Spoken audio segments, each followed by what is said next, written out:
This show is sponsored by Charles Schwab. Seeking clarity in your financial journey? Schwab makes it easy for you to be an informed investor with transparent pricing, low costs, and no fee to work with a financial consultant. Schwab clearly explains their fees and helps you understand the most common costs you can incur based on recommendations from your financial consultant. Visit schwab.com or swing by one of their 400 local branches to learn more.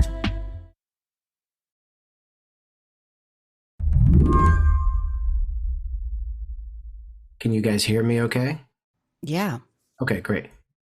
Yousef Munayyer is Palestinian-American based in Washington, D.C. He has family and friends that he's been trying to keep in touch with in Gaza, but that's been an almost impossible task. It's extremely terrifying, especially because by this point you've probably lost contact with your loved ones because communications have been effectively cut off, electricity has been cut off, fuel for backup generators to provide electricity has been cut off. So, people are glued to their television screens now, watching what is taking place in the Gaza Strip, perhaps even watching the airstrikes that are killing their families. And they may not know for days or weeks about what has happened to them. Yousef leads the Palestine-Israel program at Arab Center Washington, D.C., where he focuses on U.S. policy towards the region. He's very clear that for Palestinians in Gaza, this is not their first war or second war. He says people living there have become accustomed to Israeli airstrikes. So much so that oftentimes they can identify from the sound that they hear in the sky whether the Israeli jet that's dropping ordnance is an F-14 or an F-16 or something else. It's an existence that is so foreign to us who do not live in a war zone. And given all of that, what I'm hearing from people on the ground is that this is more horrific than anything that they've ever experienced before. Since Hamas attacked Israeli citizens on October 7th and took almost 200 hostages, including children, Israel unleashed an assault on the Gaza Strip. You can hear the desperation of this young woman, Tala. She's 21. I have only one question. We as civilians, where are we supposed to go? She sent this dispatch from Gaza to Slate reporter Ayman Ismail. We went to schools, they bombed schools. We went to the south, they bombed the south. We went to hospitals, they bombed the hospitals. It's a massacre. Palestinians in Gaza were told to move south, but there have still been airstrikes on southern cities. People lack access to food, water, and medicine, and like Yousef said, to electricity. The suffering in Gaza was made worse this week when a blast struck a hospital, killing hundreds. Hamas blamed Israel for the hospital attack, but Israeli and American intelligence said it appeared to come from another Palestinian militant group. And as the agony in Gaza reached a new pitch, President Biden landed in Tel Aviv. I come to Israel with a single message. You're not alone. You are not alone. The president offered unwavering support to the country in its fight against Hamas in the form of military assets and a promise to keep the Iron Dome supplied. And he pledged aid to Palestinians in Gaza and the West Bank. Palestinian people are suffering greatly as well. We mourn the loss of innocent Palestinian lives like the entire world. But there's been no deviation from the idea that war must go on. And Yousef Munayyer has been watching things unfold with horror. The pace of killing that we are seeing on the ground is unprecedented in the history of Israel's bombardments in Gaza. There's no justification in a war like this because the people who are going to suffer the most are always going to be the people who have the least to do with anything. Today on the show, the situation in Gaza and the region. It's getting worse, and the U.S. is becoming further entangled in it. I'm Yasmin Khan, in for Mary Harris. You're listening to What Next? Stick around.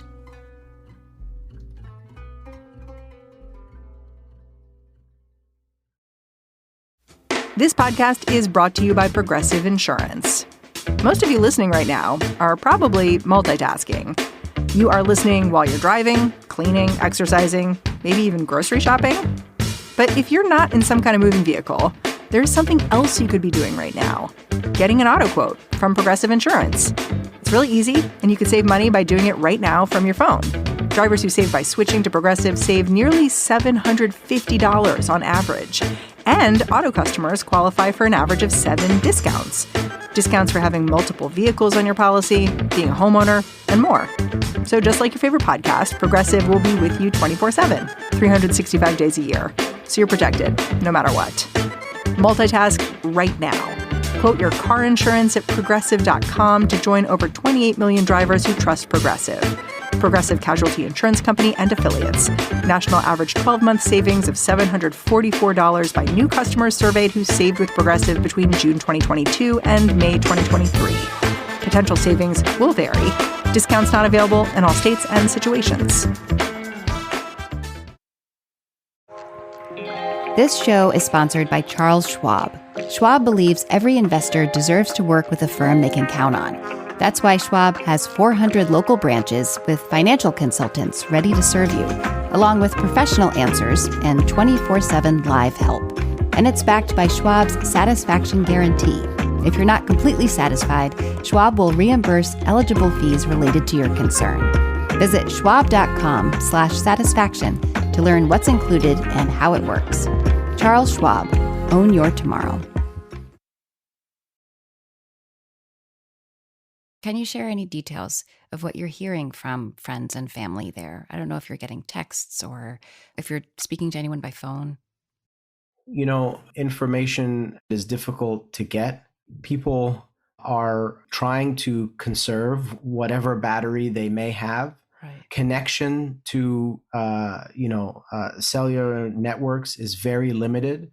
Sometimes you may get a text message from people on the ground saying alive, and that message may have been sent 2 days ago. People are trying to charge their phones off of car batteries.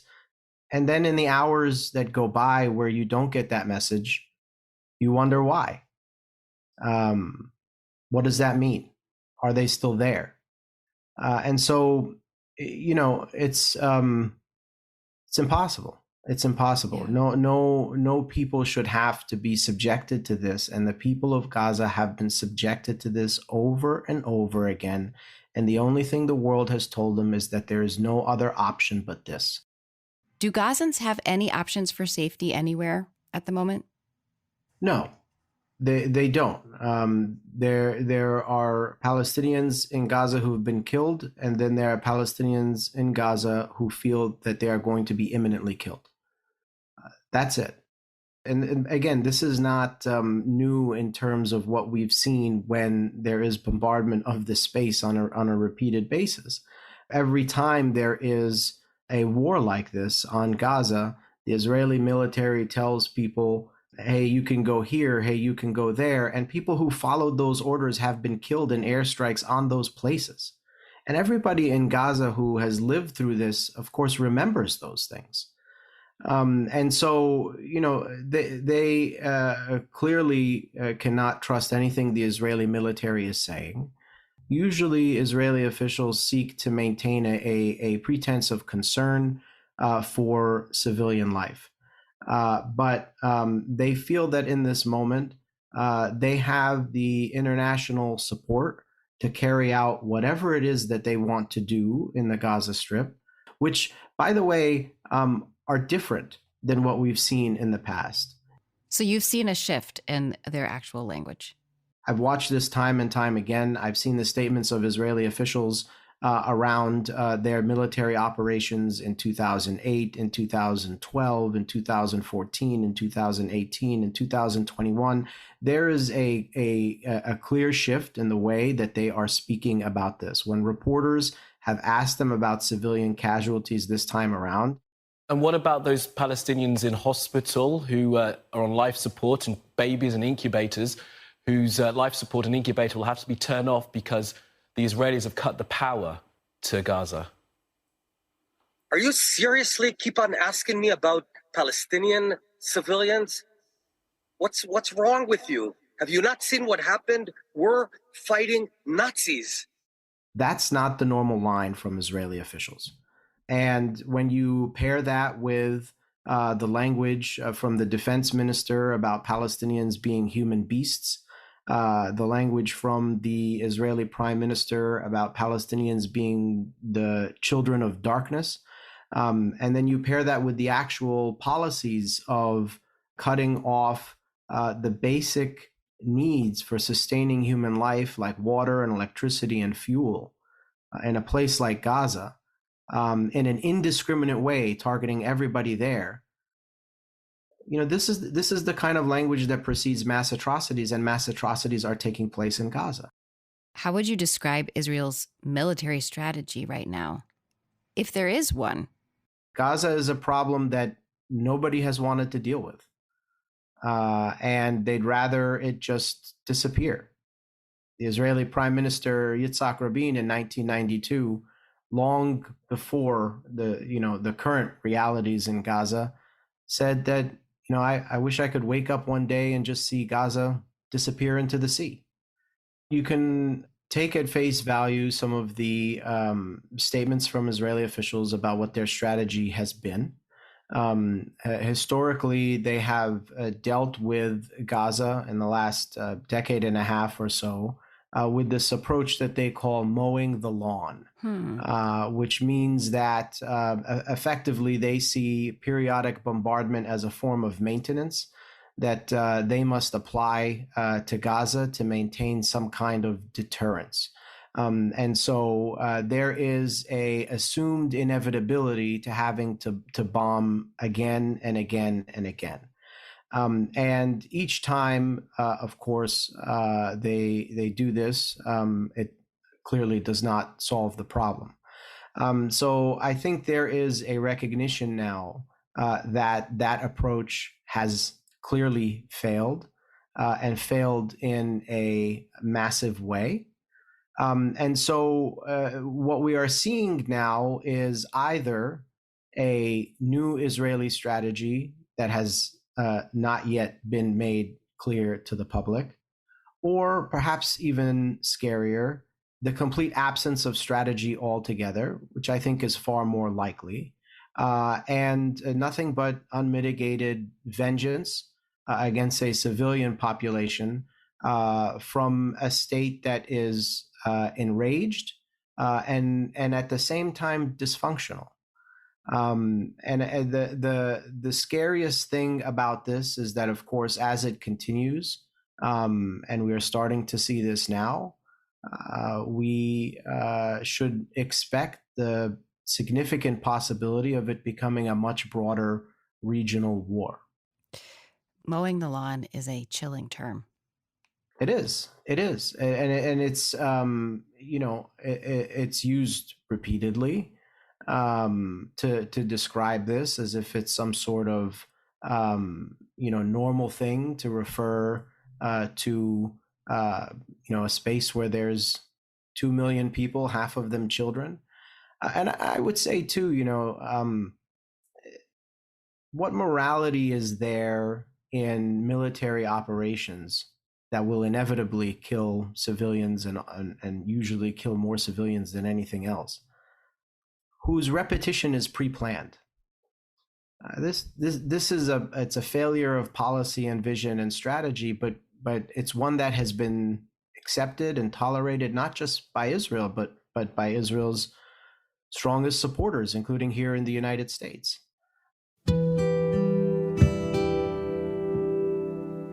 After the break, Biden visits Israel in a show of support, but leaders from Jordan, Egypt, and Palestine cancel meetings with him. So what should the president do to help stabilize the region?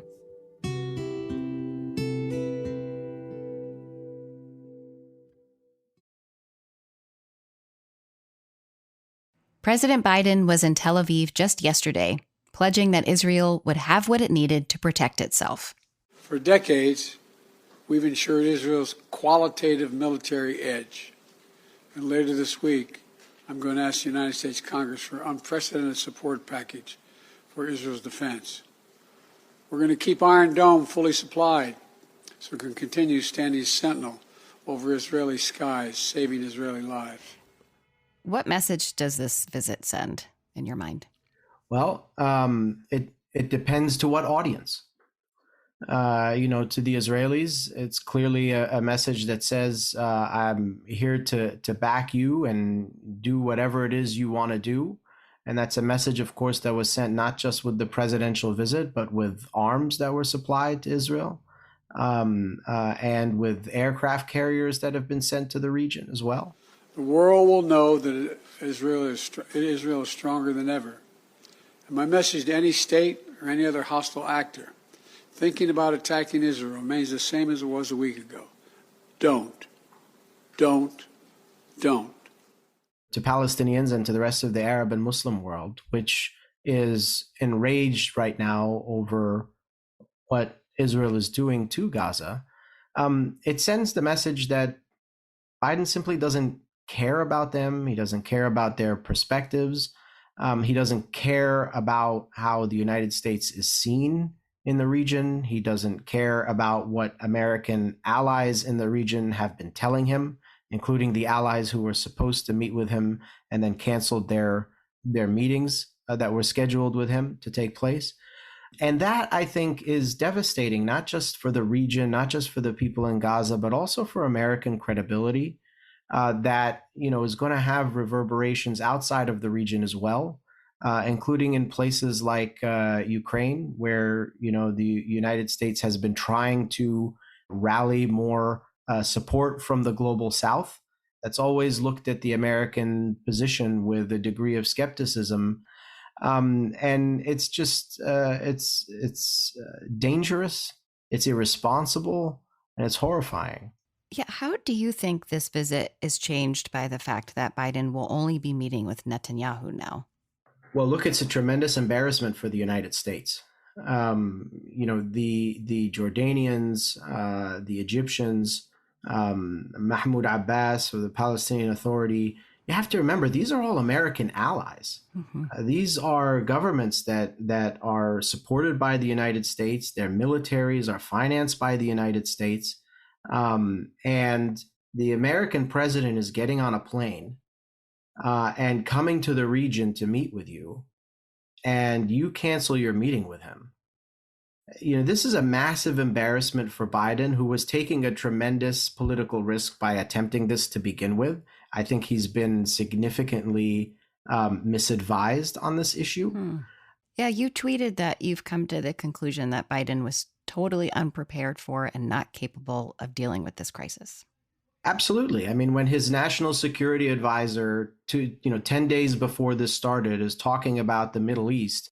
The Middle East region is quieter today than it has been in 2 decades. Now, challenges remain. Iran's nuclear weapons program, the tensions between Israelis and Palestinians. But the amount of time that I have to spend on crisis and conflict in the Middle East today compared to any of my predecessors going back to 9/11 is significantly reduced. You have to wonder what sort of advice the president is getting, who he's listening to, and who he trusts in this moment. And, America's entire approach to the region, by the way, this is not just about this moment. This is about the approach that they have taken over months and since the beginning of this administration, has been to effectively follow the Jared Kushner school of foreign policy and attempt to continue this process of normalizing relations between Israel and Arab countries. We heard a lot of reporting around the amount of time the United States has invested in this process with Saudi Arabia just in the days and weeks before all of this started. And, so many people who know the region have been explaining to American policymakers that you cannot ignore the centrality of Palestine in this region. If you do, the region is going to explode. The results are on full display now. Biden's speech from Tel Aviv was simultaneously steadfast in its support for Israel, while also mentioning the need for its ally to protect civilians and ensure access to humanitarian aid. People of Gaza need food, water, medicine, shelter. Today, I asked the Israeli cabinet, who I met with for some time this morning, to agree to the delivery of life-saving humanitarian assistance to civilians in Gaza, based on the understanding that there will be inspections and that the aid should go to civilians, not to Hamas. When I asked Yousef if he thought Biden's visit might help advance those objectives, he took a step back. I think we are making a mistake by thinking about the stakes of this visit as being narrowly focused on what is happening in Gaza. The regional implications of what is taking place can very quickly bring the entire region into war and can draw the United States into war as well. A lot of that depends on what is happening on the Gaza Strip, in the Gaza Strip. And one would hope that an American president who has his finger on the trigger and is bringing aircraft carriers into the region understands the stakes of what allowing an Israeli military operation in Gaza actually amount to. And so, I would hope that the president is delivering messages to the Israelis that this has to stop, that the stakes here are much bigger than anything between Israel and Hamas, and that every moment that goes by with this going forward is a moment where both Israel and the United States will have less leverage, less credibility, and less control over where things go from there. That's the only responsible message that I think could be sent by Biden right now. The public messaging suggests that it's not that at all. I do wonder what you are hoping to see in terms of stemming the crisis there right now in the immediate. What can be done? We need an immediate ceasefire. That's the most important thing. It's not enough to say we want to send humanitarian aid to people because we care about them while we're dropping bombs on them. It doesn't work like that. We need an immediate ceasefire. This is the most important and most direct way to save human life now. And frankly, it will probably allow for time and cooler heads to prevail to try to prevent a much bigger conflagration in the region that will make what's taking place in Gaza right now seem peaceful in comparison. So I think this is the most urgent concern and need right now to get an immediate ceasefire. The United Nations is calling for it. Mm-hmm. Others have called for it as well. But it's I think the most prudent course of action right now. Thank you very much for your time and all of your patient explanations. I appreciate it. Thank you for having me. Yousef Munayyer is the head of the Palestine-Israel program at Arab Center, Washington, D.C. That's the show. If you're a fan of What Next, the best way to support our work is to join Slate Plus. Go to slate.com/whatnextplus to sign up. What Next is produced by Elena Schwartz, Rob Gunther, Anna Phillips, Paige Osborne, and Madeline Ducharme. We also had help from Slate's Ayman Ismail. We're led by Alicia Montgomery with a little help from Susan Matthews. Ben Richmond is the Senior Director of Podcast Operations here at Slate. And I'm Yasmin Khan, in for Mary Harris. Find me on Twitter. I'm @Yasmin Khan. Thanks for listening. Talk to you soon.